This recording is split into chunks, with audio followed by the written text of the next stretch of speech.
Hello dear students. तो आज हम अपना sexual reproduction flowering plants chapter का नेक्स्ट लेक्चर देखते हैं। इस चैप्टर को आगे बढ़ाते हैं। लास्ट लेक्चर में हम लोगों ने मेगास्पोरोजेनेसिस पढ़ा था, जिसमें ये हमने देखा कि किस तरह से मेगास्पोर्स बनते हैं इन फीमेल रिप्रोडक्टिव पार्ट। तो मेगास्पोर कहाँ बनता है? मेगास्पोर बेसिकली बनता है ओव्यूल के अंदर, है ना, और इसीलिए ओव्यूल को हम लोग मेगास्पोरेंजियम भी रिगार्ड करते हैं। ठीक है, स्पेसिफिकली अगर हम बोलेंगे तो ovule is regarded as a integumented यानी कवर्ड मेगास्पोरेंजियम। इसके बाद मेगास्पोरोजेनेसिस की एक जो पिक्यूलियर एक खास बात यह है कि इसमें भाई 4 मेगास्पोर बनते हैं। ठीक है, टेट्राड के फॉर्म में बनते हैं, 4 के ग्रुप में बनते हैं, जिसमें से कि 3 मेगास्पोर माइक्रोपाइलर एंड की तरफ से 3 मेगास्पोर डिजेनरेट कर जाते हैं, और चलाजल एंड की तरफ वाला जो मेगास्पोर रहता है वो अपना फंक्शनल रहता है। अब उसी मेगास्पोर के अंदर सर्टेन डेवलपमेंट होंगे और वो कन्वर्ट हो जाएगा into mega gametophyte, that is female gametophyte. और female gametophyte in plants, in flowering plants is known as embryo sac, उसे हम एम्ब्रियोसैक के नाम से जानते हैं। ठीक है, तो व्हाट इज मेगा गैमेटोजेनेसिस? अगर हम यहाँ से इसको समझना स्टार्ट करें, व्हाट इज मेगा गैमेटोजेनेसिस?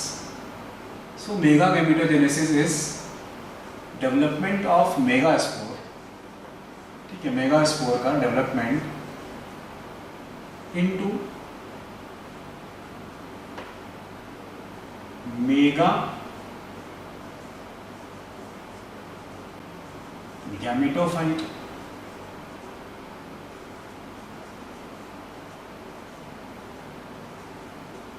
ठीक है, मेगास्पोर का development into mega gametophyte. Mega gametophyte इसी को हम लोग फीमेल गैमेटोफाइट रिगार्ड करते हैं, है ना। और ये जो अपना फीमेल गैमेटोफाइट है, ये एक पिक्यूलियर स्ट्रक्चर के फॉर्म में प्रेजेंट रहता है, and that structure is called as embryo sac.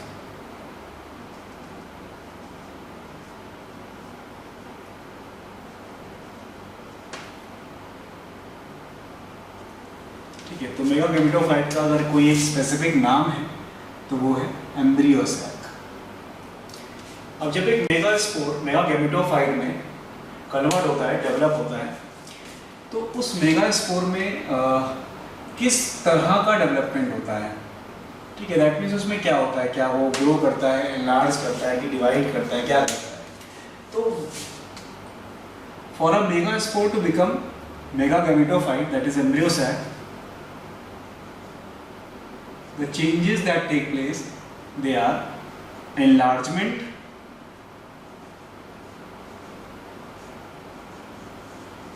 ठीक है, enlargement, that is megaspore will get enlarged, and also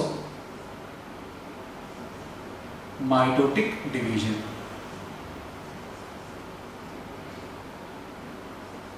ठीक है, ये mitotic divisions कुछ स्पेशल तरह के होंगे, अभी हम लोग डिस्कस करते हैं इसको।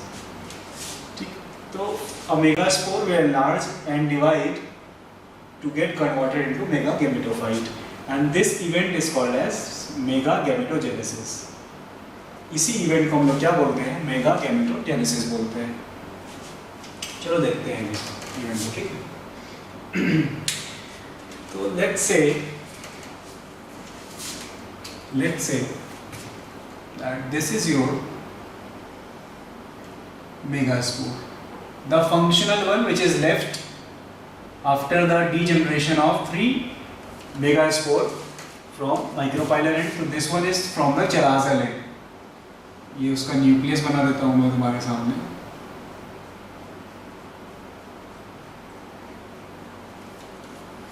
ठीक है, so this is our functional megaspore।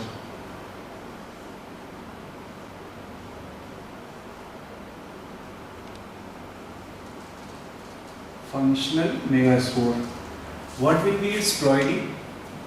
इसकी प्लॉइडी होगी हैप्लॉइड, क्योंकि ये मियोसिस का रिजल्ट है, it is form by meiosis. तो अब क्या होगा कि भाई इट विल एनलार्ज, ये एनलार्ज करेगा और मियोसिस के थ्रू डिवाइड भी करेगा। तो इसमें जो डिविजन्स होंगे ना वो होंगे फ्री न्यूक्लियर माइटोटिक डिवीजन। ठीक है, कैसा डिवीजन होगा? फ्री न्यूक्लियर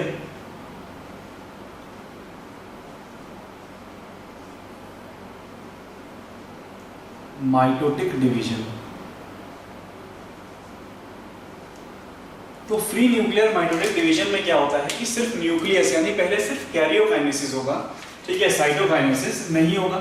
तो यहाँ पे हुआ इस मेगास्पोर में एक फ्री न्यूक्लियर माइटोटिक डिवीजन हुआ, ठीक है, एक फ्री न्यूक्लियर माइटोटिक डिवीजन हुआ और ये first free nuclear mitotic division है, ऐसा लिख देता हूँ मैं। This is first free nuclear mitotic division. तो एक न्यूक्लियस डिवाइड करेगा via karyokinesis, it will form how many? 2 nucleus. तो अभी इसके अंदर 2 न्यूक्लियस बनेंगे, स्ट्रक्चर विल गेट एनलार्ज्ड।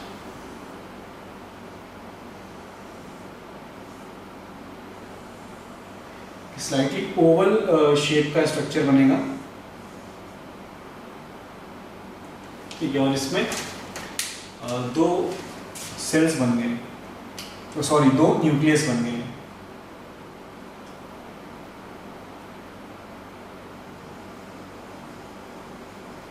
और एक न्यूक्लियस एक पोल पे, एक न्यूक्लियस एक पोल पे है। 2 न्यूक्लियस यहाँ पे बन के तैयार हो चुके हैं, ठीक है। डिवीजन माइटोटिक है तो दोनों हैप्लॉइड न्यूक्लियस है। ये सब कहाँ हो रहा है? अगर मैं तुमको एक बार को दिखाना चाहूँ तो एक डायग्राम से बना के बता देता हूँ कि ये सब कहाँ हो रहा है। Yes, it is taking place inside a ovule. तो ये सब कुछ एक ओव्यूल के अंदर हो रहा है ना। तो ओव्यूल के अंदर ये एक एंड होगा माइक्रोपाइलर, तो मैं उसको M से डिनोट कर देता हूँ, और एक एंड होगा चलाजल, तो मैं उसको C से डिनोट कर देता हूँ, ठीक। तो एक न्यूक्लियस डिवाइड किया, 2 न्यूक्लियस बने, एक चलाजल एंड की तरफ है और एक माइक्रोपाइलर की तरफ न्यूक्लियस है, ठीक है। अब मैं इसको हटा देता हूँ, आप समझ जाएंगे ना कि पिक्चर बना पाएंगे दिमाग में हर समय कि भाई ये इवेंट कहाँ पे हो रहा है। क्लियर ना? तो ये first free nuclear mitotic division हुआ। अब second free nuclear mitotic division होगा।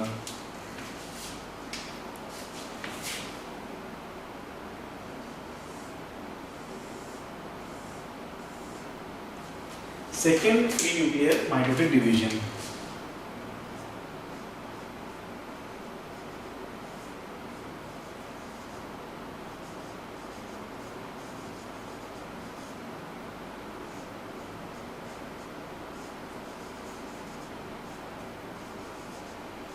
तो अब ये दोनों ही न्यूक्लियस एक एक बार और डिवाइड करेंगे, तो इधर 2 सेल, इधर 2 न्यूक्लियस और इधर 2 न्यूक्लियस बनके तैयार हो जाएंगे, है ना। ये अपना मैं इधर दिखाऊंगा भाई, इसी के आगे result will be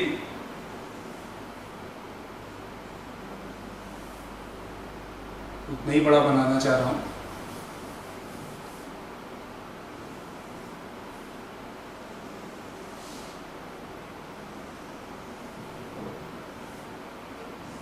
The result will be 2 nucleus at chalazal end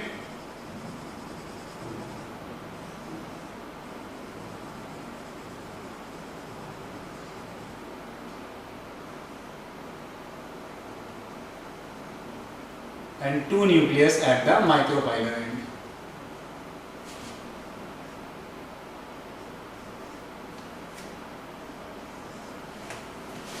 ठीक है।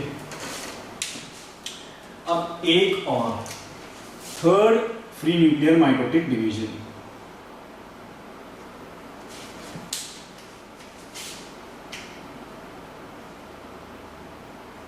थर्ड फ्री न्यूक्लियर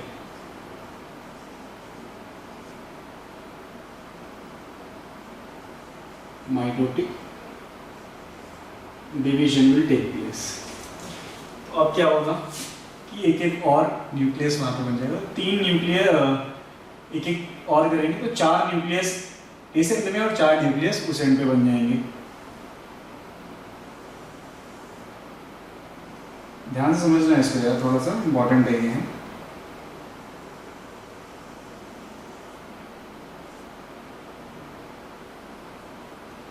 अभी 4 न्यूक्लियस यहाँ पे बन गए चलाजर एंड पे,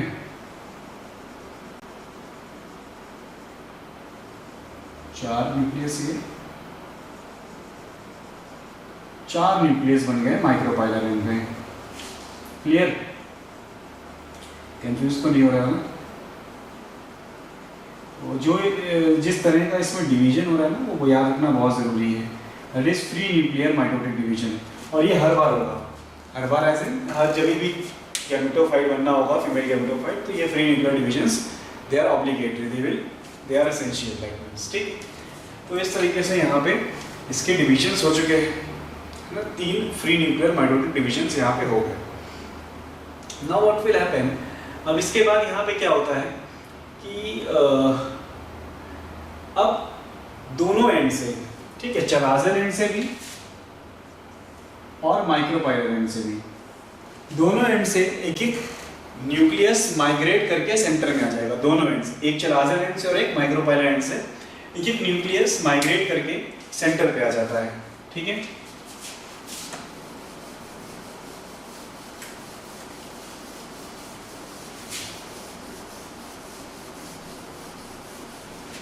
अब इसके आगे देखिए,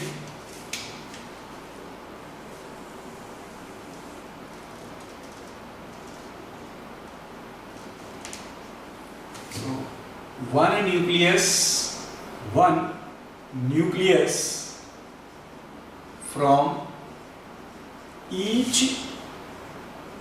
end will migrate to the center.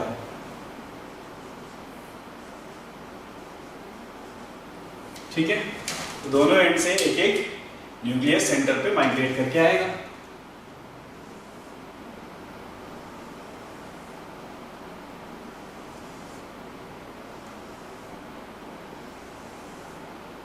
इधर 3 न्यूक्लियस बच गए,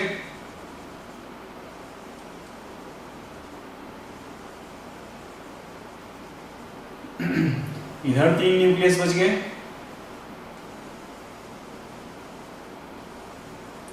और दोनों एंड से एक एक न्यूक्लियस माइग्रेट करके सेंटर पे पहुंच चुके हैं।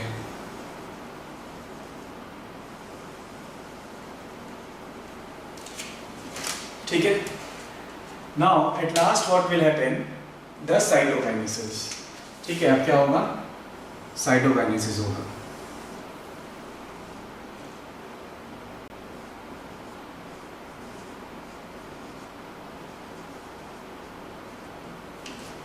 साइटोकाइनेसिस होगा,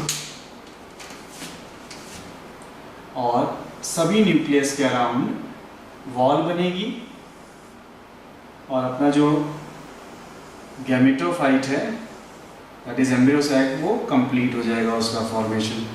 अब मैं तुमको सिखा रहा हूँ जो चीज़, वो बहुत अच्छे से देखना। ठीक है, इससे बहुत सारे क्वेश्चंस आ सकते हैं निकल के। तो ये अपना चलाजर का साइड है मान लेते हैं ना, ये चलाजर एंड है,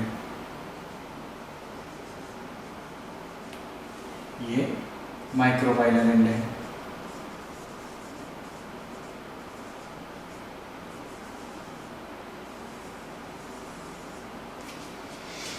ठीक है, अब इधर 3 न्यूक्लियस थे, तो तीनों के अराउंड क्या बन जाएगा, वॉल बन जाएगी,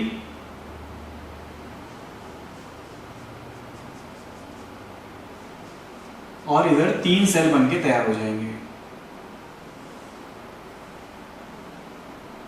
ये 1 सेल, ये 2 सेल, और ये अपना तीसरा सेल।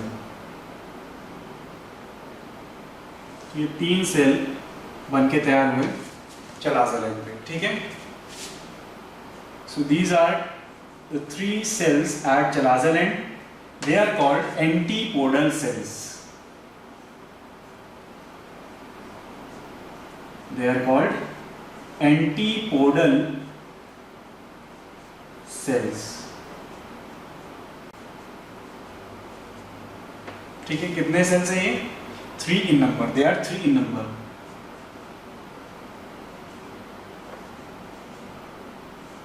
क्लियर? अब 3 सेल माइक्रोपाइलम की तरफ है, तो वो आगे देखिए,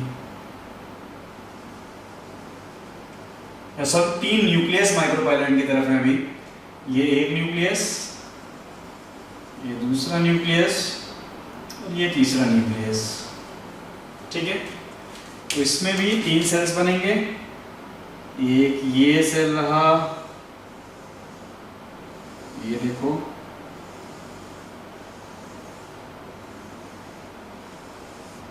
ठीक है, ये दूसरा सेल रहा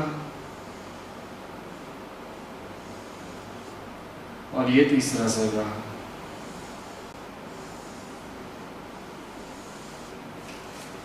ठीक है, इस पे वैक्यूल भी रहेगा बीच में एक वैक्यूल बना देता हूं, ये देखो। ठीक, अब इसके अंदर बहुत इंपॉर्टेंट डिस्कशन कर रहा हूं तुमसे, समझिएगा इसको। ये जो सेल साइड में दिख रहे हैं 2, ठीक है, इनकी वॉल अंदर की तरफ ऐसे फिंगर लाइक प्रोजेक्शंस बनाती है, ऐसे अंदर की तरफ फिंगर लाइक प्रोजेक्शंस बनाती है इनकी वॉल। ये इनके वॉल के इन फोल्ड्स हैं। ठीक है, तो इस तरीके का कुछ हो जाएगा यहाँ पर, समझिएगा इस चीज को। इसमें ये जो साइड में 2 सेल्स है ना, ये एक सेल और ये साइड वाला दूसरा cell. These 2 cells, they are termed as synergid cells.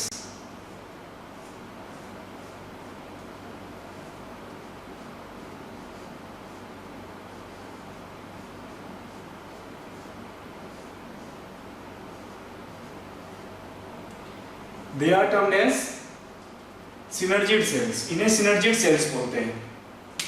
ठीक है, और जो बीचों बीच सेल दिख रहा है,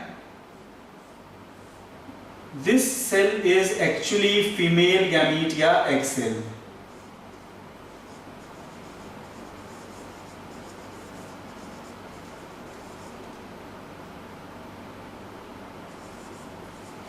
female gamete या egg cell, it is female gamete or egg cell। how many synergids are there? they are 2 in number। ठीक है, अब तुमको जो नीचे ये सेल्स के सेल वॉल के इनवर्ट प्रोजेक्शंस दिख रहे हैं, these inward projections they are called as filiform apparatus। these inward projections of the cell wall of synergid they are called as filiform apparatus।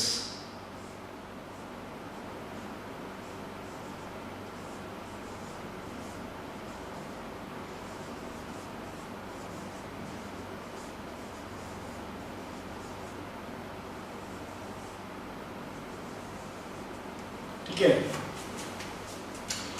2 nucleus जो बीच में आए थे,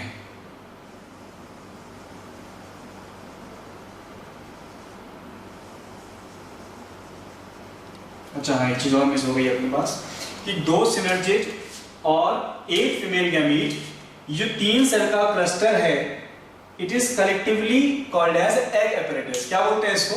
एग apparatus बोलते हैं।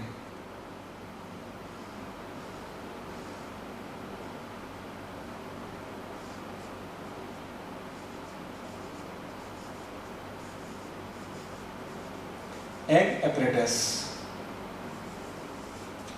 ठीक है, apparatus, एग apparatus। अब जो 2 न्यूक्लियस बीच में आए थे ना, दोनों पोल से, इन दोनों न्यूक्लियस को हम लोग बोलते हैं पोलर न्यूक्लियाई।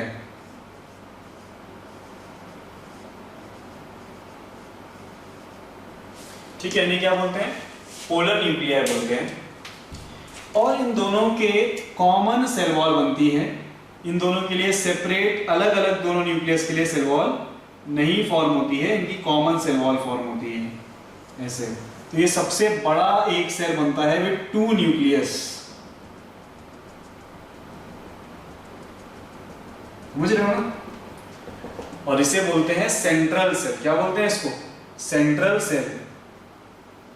ये बाहर वाले उसका है, इसका मत समझ लेना, कंफ्यूज मत हो जाना भाई, ठीक है। So this is central cell. Central cell में कितने न्यूक्लियस होते हैं? 2 न्यूक्लियस, है ना।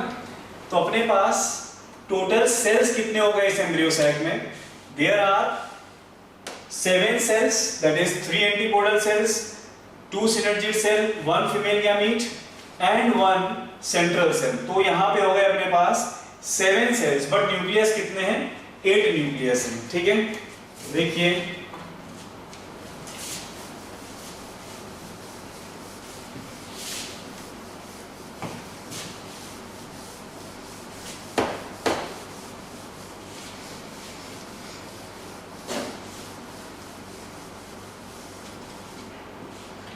जो एम्ब्रियो सैक अपन ने बनाया है यहाँ पे, है ना, इस एम्ब्रियो सैक के क्या क्या एडजेक्टिव्स हैं, क्या क्या इसकी विशेषताएं हैं।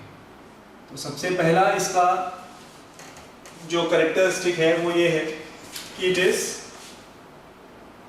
7 celled and 8 nucleated। 8 न्यूक्लियस हैं और 7 सेल्स हैं, ठीक है। अब इसमें जितने भी सेल्स या जितने भी न्यूक्लियस हैं सभी हैप्लॉइड हैं, तो it is a haploid embryo sac. ये हैप्लॉइड एम्ब्रियो सैक है, ठीक है। ये पूरा एम्ब्रियो सैक डेवलप हुआ है एक ही मेगास्पोर से ना, तो पूरा एम्ब्रियो सैक डेवलप हुआ है एक ही मेगास्पोर से। तो this embryo sac is regarded as monosporic embryo sac.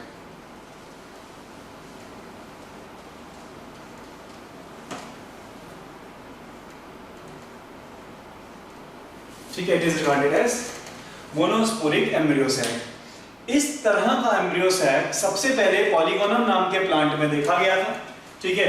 इसीलिए हम इस एम्ब्रियो सैक को जो हम लोगों ने यहाँ पे डेवलप करवाया है, जिसका कैरेक्टरिस्टिक ये है, that is called as polygonum type of embryo sac.